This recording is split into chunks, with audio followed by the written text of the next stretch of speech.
没点本事，哪敢毛遂自荐要跟你们合作呀？不过我估计别人也看不上你们。放眼华强北，只有我经文愿意跟你们合作。那你为什么会看上我们？走投无路啊！芯片、手机主板全都在你老大手里面。那2个侄子给我加价加得这么厉害，你们也看到了，让我怎么活啊？我们就是想打开市场，也想了解市场。那我得跟你们好好说说了。就你们这款产品吧，我觉得竞争力不会太好。了解市场的人是我天天泡在市场里面，所以我知道客户真正的需求是什么。光价格低，不太行。那你有什么建议？我觉得呢，最重要的是对产品的定义。这里面啊，是我根据客户的需求总结的一些产品定义，你看看行吗？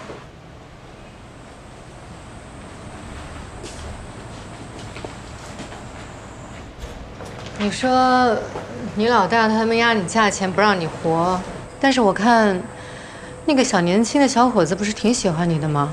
你说倪灿呀，那2侄子小了点吧？我是觉得如果他能有他这么帅，也许我会考虑。他你就不用考虑了，他有女朋友。方便一起吃个饭吗？坐下来慢慢聊。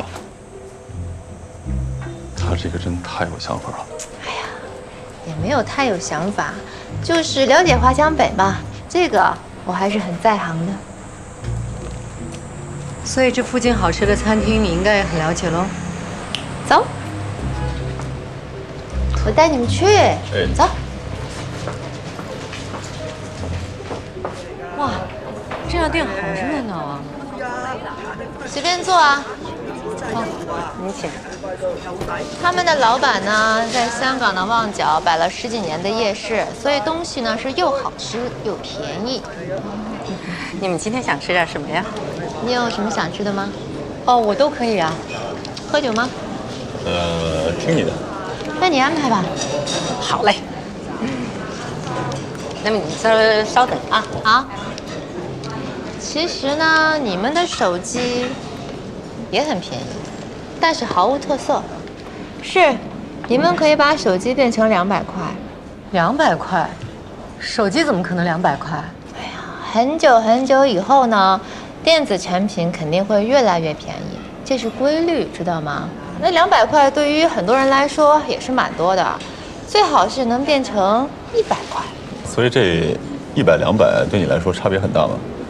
你们可以去附近的工地摊、什么早餐摊、盒饭摊看一看，100块钱他们能吃多久？能吃好几天哎！来，3位先喝点酒，尝尝我们的辣味双拼，还有白切鸡。谢谢，请金小姐慢用。谢谢啊。怎么，你们难道都没有过这样的经历？哦，那倒不是。小时候我家里也很穷的，我爸呢在工地给人贴瓷砖。其实为了省钱，也是吃馒头加咸菜的。打住吧，你光说那些，你也不主张降价吗？那2回事儿。其实比起降价，我觉得最重要的是在于集成。咱们就拿这个酒来说吧，水就是手机主板，无水不成酒嘛，对吧？那酒曲呢，就是芯片，也是它最重要的部分。不同的粮食就是手机的不同功能，然后把几种不同粮食混合在一起，就能酿出让大家有满足感的酒。如果把手机的几种功能结合在一起啊，比方说能打电话、能听音乐、能玩游戏，那我知道芯片多的这几种功能其实花不了多少钱，但是要是把它做成产品，就会高级很多。那我是穷过来的嘛，所以再穷的人也有对美好生活的向往。也希望留在自己身边的东西能够高级，能够体面。那个比喻倒是很生动的。李姐，咱们这次肯定不白来啊，受益匪浅。他是在最前线工作的，想的跟咱们不一样。如果把 MP3和手机的芯片结合在一起，做成单芯片一体化，就让我们这些摊贩主啊，拿到手机就能直接装上，那壳子呢随便大家设计。也就是在你们现有的芯片基础上集成一种功能，我相信一定可以大卖。你看吧，金小姐不但人长得漂亮，连集成链路都懂，了不得。哎呀，也没有了，就是认识一些这方面的人士。男朋友吧，一些是多少28、29、30。30个男朋友啊？那你怎么分得过来谁是谁啊？我开玩笑的，我只是看过这方面的报道而已。那当然了，为了对集成电路保持热情，我都会把集成电路人士看成张国荣。啊，要说到帅啊，那还真不是吹。我和他们家那位在这行肯定是数一数二。哎，你行了吧？其实我一直想问你啊，有没有人质疑过你啊？啊，你进清华是作弊进去的？这种质疑对于我来说是一种光荣。你俩差不多得了吧？啊，再这样下去我会担心的。放心，我呢是卖电子产品的，肯定是喜欢这个领域的人，又没什么文化，当然喜欢文化人了。所以这是泛指，没有针对性。喜欢文化人啊？你对这种文化人不了解。文化人怎么了？文化人多好啊，又聪明又专一又可爱又诚实的。专一？你确定？那遇到对的人就专一了呗。听见了没有？咱们还认识这么多年，聊正事儿吧。不了解我都。我其实觉得集成电路这些想法，哎，接啊。我这不是怕错过金小姐的每一句至理名言吗？你接吧，我等你回来再说。行，那我接个电话啊。哎，他酒量不行，咱俩先让他一杯，来。喂，你好，哪位？黄总您好，是我姜薇。姜薇？哪个姜薇啊？啊，就是住户办的那个。住户办。哦，是我那天看到你在跟那个消防的人在聊事儿那个是吧？对，欧阳小姐让我给您打个电话。哦，她让你到我们公司来入职是吧？啊，是的，是的，我想问问您整个流程和我需要做的工作。这样啊，姜薇，我现在手里还有点事儿，我在忙，这些细节等我回去再跟你说，行吗？好，那我们回头见啊啊，拜拜拜拜。你错过什么啦？什么都没错过。错过了很多，是啊，瞒着我说什么秘密了都？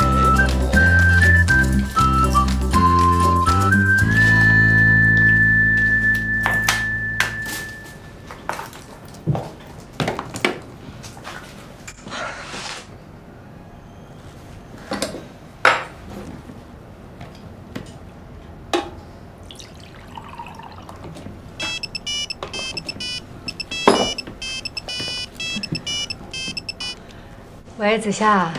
喂，林夕，你跟他说了吗？我还没怎么跟他说呢。哦，我给他打电话，他没接。你们在干嘛呀？我们没在一起啊，刚分开没多久。刚分开。那他跟谁在一块呢？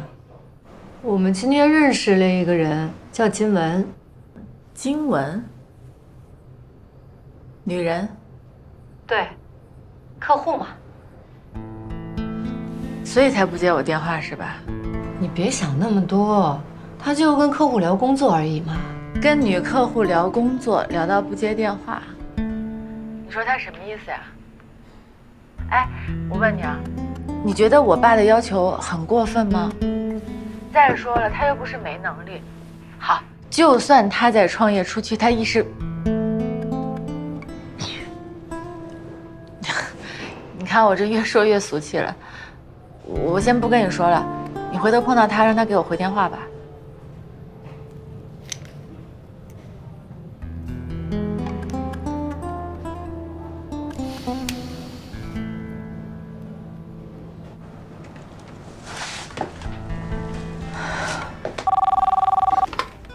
喂，老婆怎么样了？今天还不错，认识了一个人，我觉得他的意见还挺中肯的。但是估计有点麻烦啊。芯片要重新设计，还要流片，估计操作起来难度有点大。再跟我说说。做出这样的芯片要花很多钱吧？是啊，也有可能会和这次一样不管用。聪明啊。但是我这个人吧，喜欢挑战，你怎么什么都懂啊？因为有英雄气魄的男人都会选择挑战。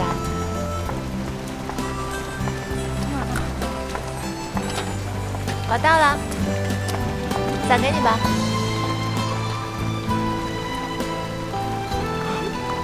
虽然我们只认识了1天，但是好像感觉认识很久了。你是不是想上去喝杯茶？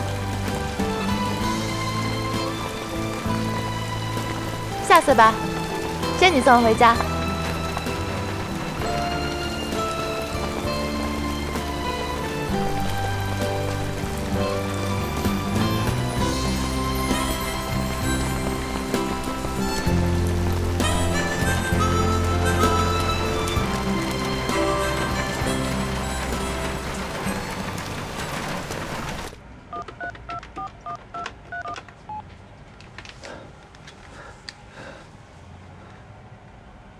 喂，董事长，刚刚林夕跟我说了，我觉得这个点子特别好。哎，对，只是我算了一下，从流片到设计完成大概需要半年的时间。那你给我一个具体的研发费用吧。这样，我先联系一下华源执行，然后等你回来之后再跟你细说，好吧？哎，好，再见。宝贝儿，大心侧身，谢谢。喝水吗？大心，麻烦你帮我加一杯水。好的。姐慢用。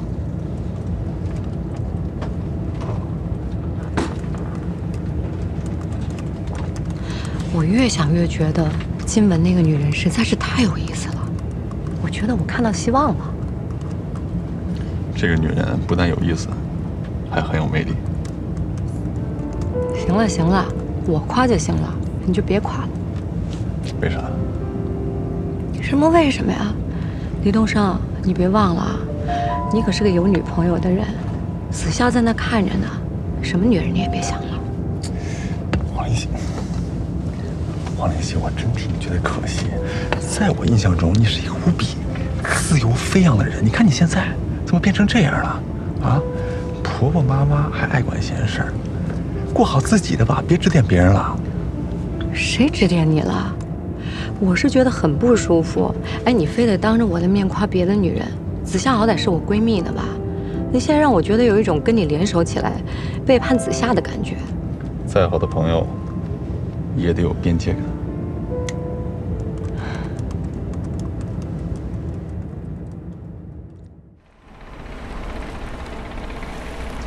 我算过了，700万美金。这是我们账上所有的钱。我本来想说，我能做出最好的芯片。有没有可能研发费再少一点？集成这么多的功能，这点研发费已经是少得可怜了。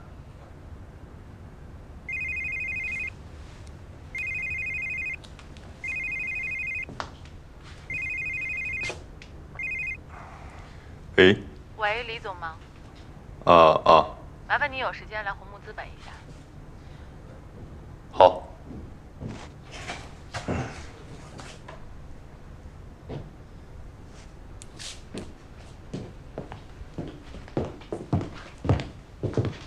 你们俩怎么了？没怎么。你给我说实话。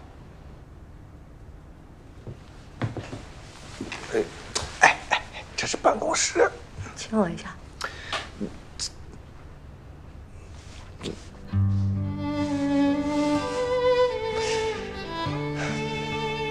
老公，谢谢你爱我，你这么爱我，眼里心里只有我，我真的特别特别的幸福。我记得结婚的时候你就跟我说过，你说你这辈子心里就只有我一个人了。我相信他。你这怎么了？突然想起来跟我说这个？我就是感慨，我运气好，我运气真的特别好，其他人就未必有我这样的运气了。是不是东升跟子夏发生什么事儿了呀？我们在深圳遇到了一个特别有魅力的女人，连我都被她迷住了。更可怕的是，东升也被她迷住了。这都什么乱七八糟的？真的。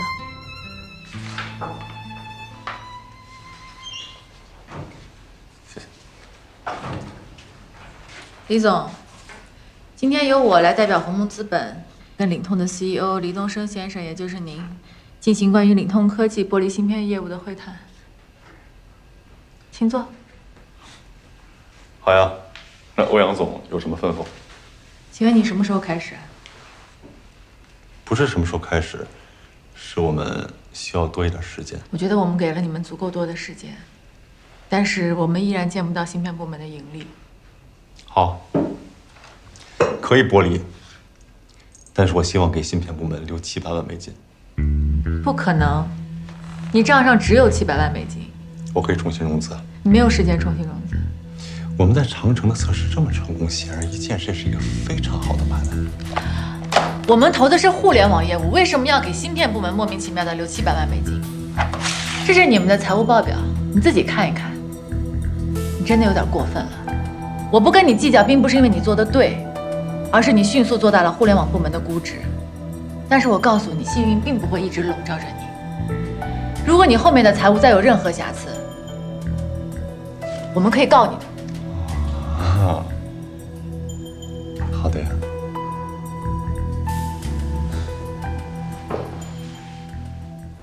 你确定你给这种省来这一下子，他会快刀斩乱麻？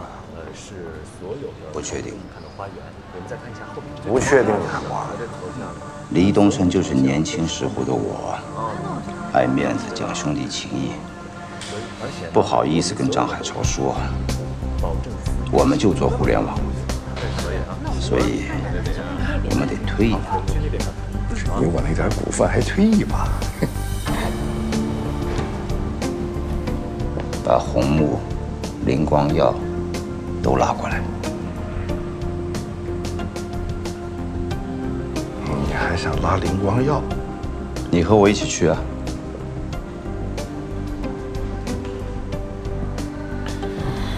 这有点不太上路吧？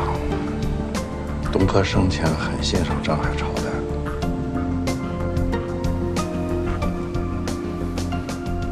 就算我们不出面，也会有其他人出面的。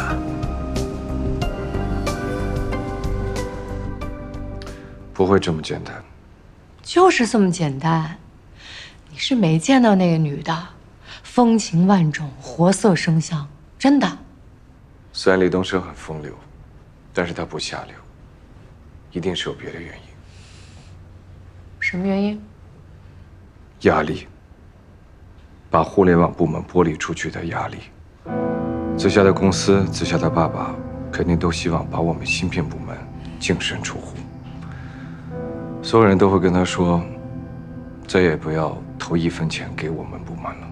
芯片行业赚钱是慢了点，但要是真的赚到钱，那就是指数级上升的。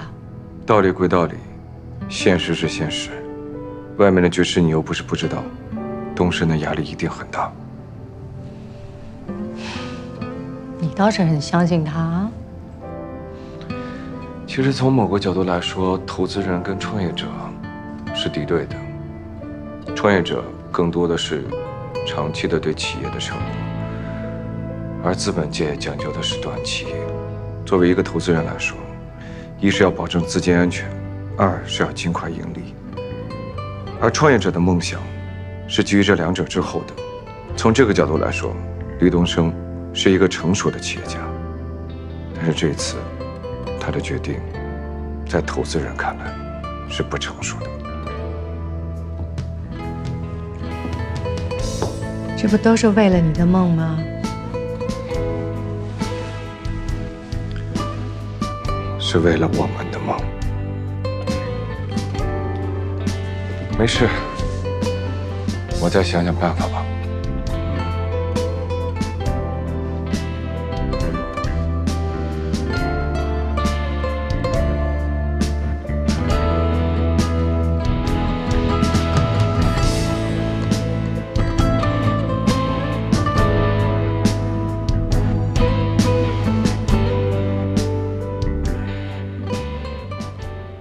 多好呀！红木都站在我们这一边，这叫不良资产剥离。可是我总是感觉心里不安，不知道为什么。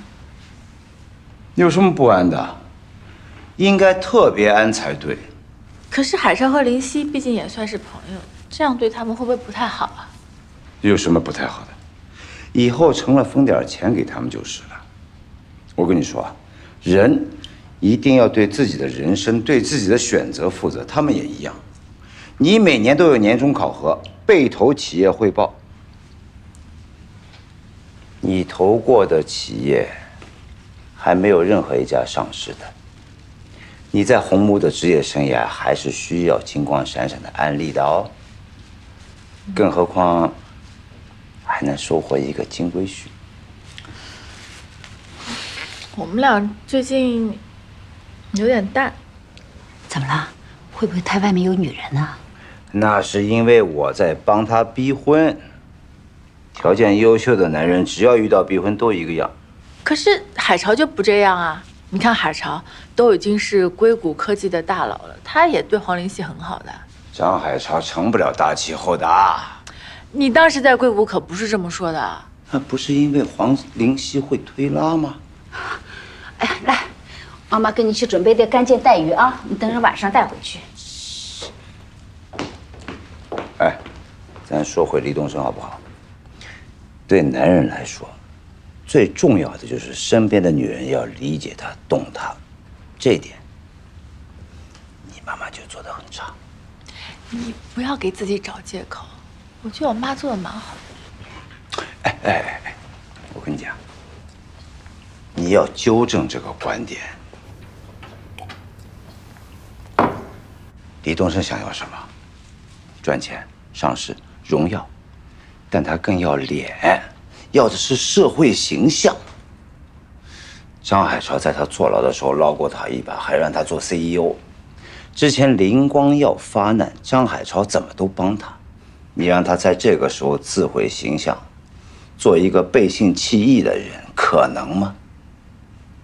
所以这个时候，你就要帮他把梯子搭好，让他顺顺利利的走下来，他就会感动、感谢、感恩，觉得你是个宝物，然后你就名正言顺的成为了互联网上市公司 CEO 的夫人，你还是红木资本的中方高管。我们家的荣光在你这一辈就会发扬光大，走得更远。哎，女儿，爸爸看得多了，大老夫人，哪个不是手腕一流、学识出众，能够在关键的时刻帮男人做那些他们不愿意做的事情？你瞧瞧黄林夕，张海潮为什么那么喜欢他？那些撒泼打滚太太团的事儿，张海潮会做吗？和小商小贩打交道，张海潮肯吗？但是人家黄林夕肯啊，所以他就自然而然地成为了张海潮的另一半。啊，当然，这个梯子得搭得有水平。你要能够帮助男人解决后顾之忧，这就全靠你的本事了。我费这么大功夫培养你，不是只为培养出一个会傻笑的白富美啊。女儿，还有烤麸素鸡，你要什么啊？哎，要的，你给我装点那个肉圆子走呀。好好，你过来看看。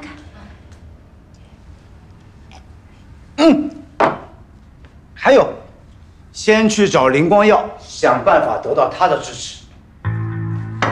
他一心在搞芯片，而且他的博亚星光是台湾最大的芯片设计公司。女儿，你是真的不懂得一个有雄心壮志的男人。林光耀其实就是想一心做他自己的芯片公司，投资领通也就是技术储备。如果张海潮走投无路的时候能够为他所用，他会更愿意。只要打对这个点，林光耀就是你的人。哎，爸爸，可以呀，挺聪明的嘛。废话，你爸爸可是发过大财的人，你见过发过大财的人有不聪明的吗？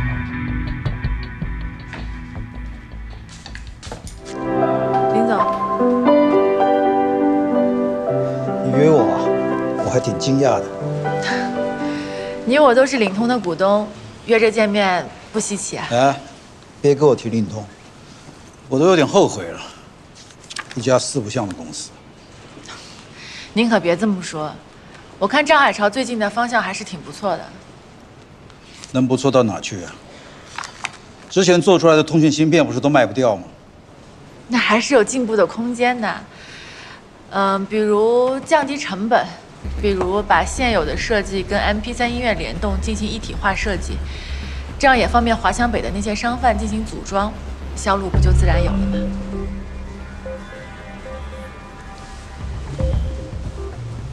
这得花不少的研发资金吧？东升一直很支持他，倒是红木资本的几个合伙人非常反对，他们觉得这个事情就是永无止境的在花钱，所以他们想剥离芯片业务，让互联网独立上市。毕竟这样成功的案例也不少，而且很多网站做的还不如东升的 FF 做得好。看起来像是鸿门宴。林总，您看好海潮一直是看好他的技术，你应该很清楚，往往好的技术人员不一定会是好的企业家或是管理者，所以他需要 Brian， 需要黎东升，也需要您。如果张海潮愿意在研发领域上继续走下去，我觉得对于博亚星光来说是一个非常好的储备。可是如果他不愿意，那就是拖累了。拖累的不是黎东升，而是他自己的天赋和才华。我一直觉得，如果海潮能够像以前一样安安心心地待在实验室里，或许会更好。我觉得我重新认识了你。服务员，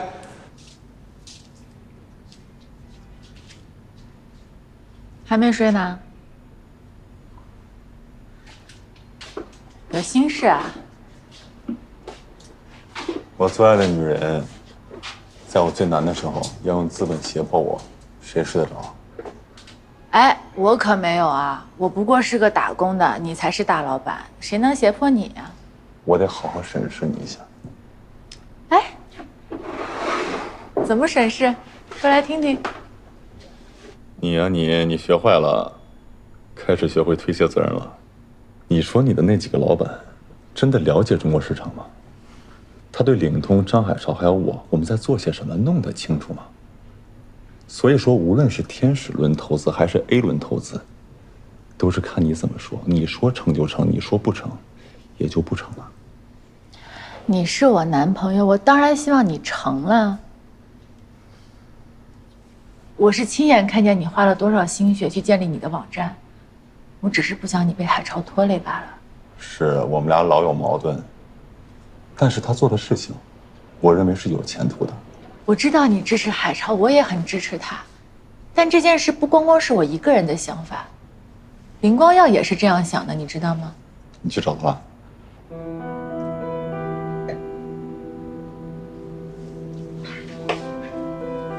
东升，你总说我不相信你，但其实我内心一直很坚定的觉得你一定能成，你一定能做出最好的企业。但是做企业是有方法和规则的，尤其是在公司发展的关口，切忌意气用事。你知道李悦的事情之后，半导体投资市场几乎是疯动的，但凡跟半导体沾边的企业和项目，就是拿不到钱。你不觉得在这种情况下，你应该在市场好好的存活下去，才是对海潮最大的尊重吗？你算一下吧，海潮有17%的股份，你有15%，刘涵有12%。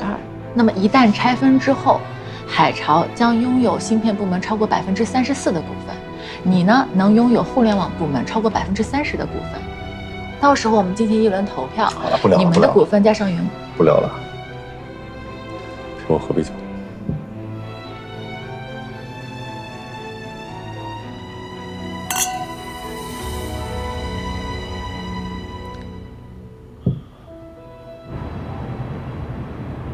说动他了？我也不知道，肯定说动他了。也许吧。那就得进行下一步了。爸，这事我真的不想再管了。公司员工的说服工作不用你来。不是，还要一个一个去动员吗？这动作也太大了吧！这种时候，一点点流言都会动摇军心。一个企业要做好很不容易，但是要把一个企业搞死，那太容易了。那么我们就来下一步，我们放出消息，他们自己就会乱。他们乱了，东升的解决方案只要能给大家带来更大的利益，那就没问题。知道了，先这样吧。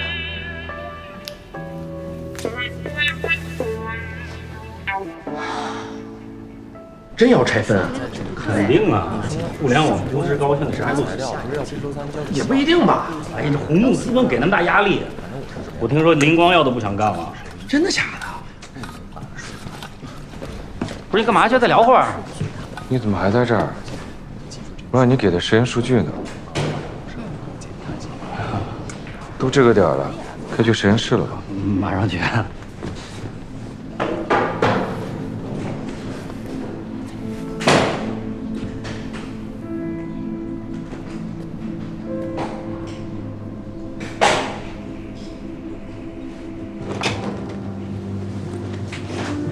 海潮，拆分的事情是真的吗？不是前2天还好好的吗？这要真拆分了，我们账上钱还够不够研发的呀？我没听说过这件事情，正在核实。要不要去找一下东升啊？其实是我多虑了，对不对？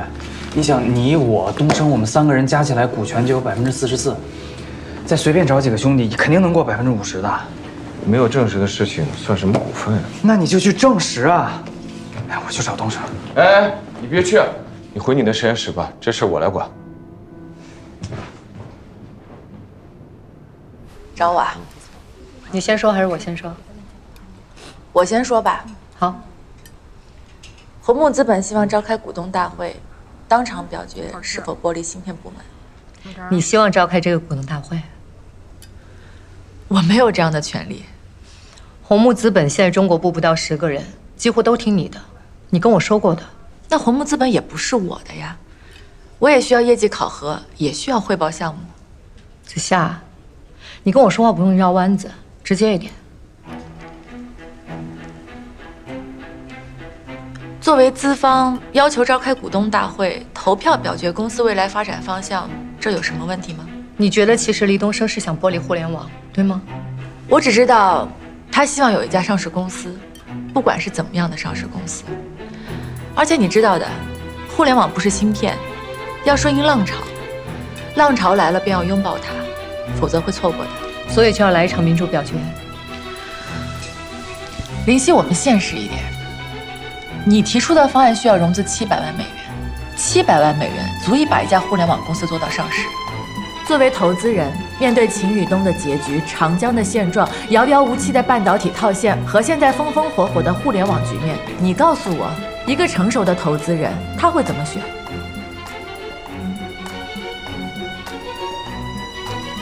我听不懂你说的。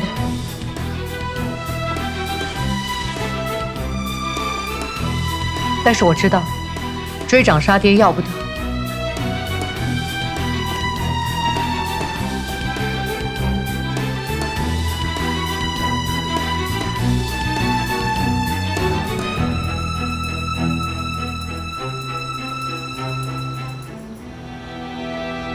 我觉得这是红木资本和子夏的个人想法，我们还是能拿到大部分的话语权的。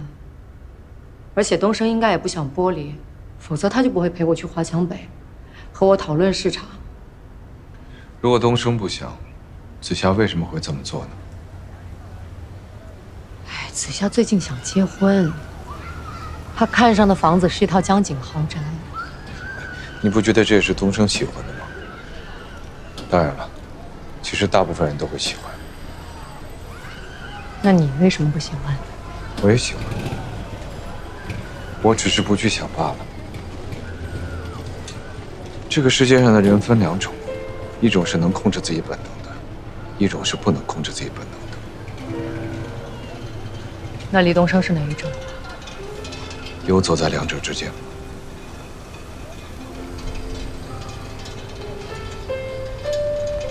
我觉得如果他有想法，他肯定会来跟你说的。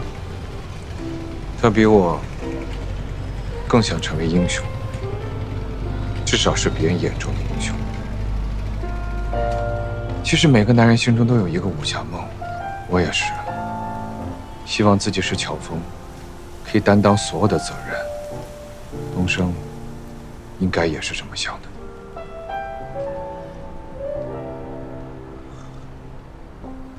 我们要不要算一下头的手？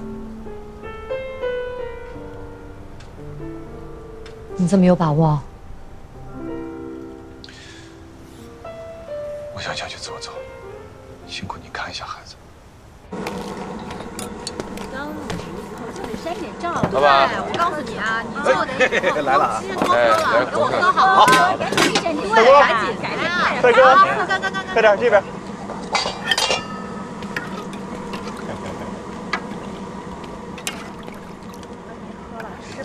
你怎么来了？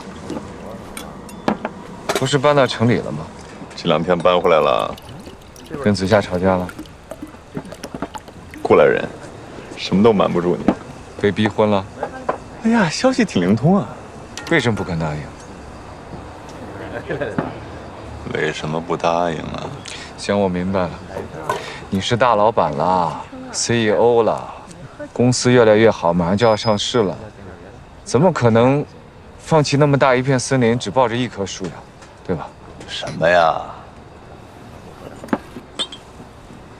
我要是跟你说，我觉得心里不踏实，你信吗？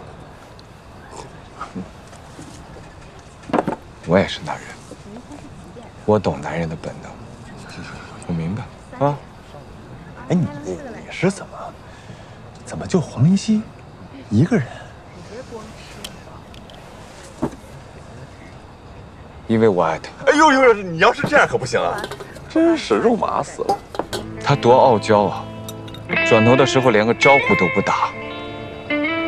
我如果不想失去他的话，我只有克制自己所有一切不好的念头。真的。我以前一直认为你是一个清教徒。可能约束行为的只有恐惧吧，恐惧失去，才能做出唯一的选择。哎呀，好难下决定啊！如果你什么都想拥有的话，那就是什么都得不到。你选定了一个目标，只能闷着头拼命地往前跑。当然，很难，因为路上会有很多的诱惑。一旦有了别的想法，就只能是误入歧途。比如说，连华强北这种地方，都可能会遇到美女。哎，我说你怎么话里有话呢？黄林溪真够八卦的，黄林溪。我理解你，可能你觉得子夏的价值不够吧？不是，我自己的问题。老板，馄饨怎么还没好啊？来了，还是你喜欢的那口，双份的紫菜，双份的麻油。哎，老板，怎么涨价了呀？就是咋涨价了？你瞧你说的，这猪肉都涨价了呀，是不是？行，那就给我们少来一碗，快点啊！好嘞。哥，一会儿我得抓紧吃，要不然这电话亭就得关了。我估计我妈呀也想我了。还是你闺女，肯定的。处多长时间了？这小川也太少了。问题是之前你也没给互联网做什么贡献。是啊，如果我们加入芯片部，嗨，这也没有什么苦难啊。海潮怎么想？这一投票就是要分家了，是吗？快别说了。好，股东们都已经到齐了，这样，咱们也别磨磨蹭蹭的，就由我赶快开个头。啊，都知道了吧？今天我们会议的主题是股权切割，大家为了把互联网跟芯片部门进行剥离，然后把各自的股权保留在各自选择的领域之上，要做个讨论。待会儿这个方案书上面啊有选票，还请各位好好看看，好好考虑考虑。我们这次的分割主要是通过专业的审计公司以及大家对公司的贡献所做出的分配，那么还是相对比较合理的。说话的都不是我们领通的人，有意思。我们这些股东是为大家好。那咱们就开始投票了。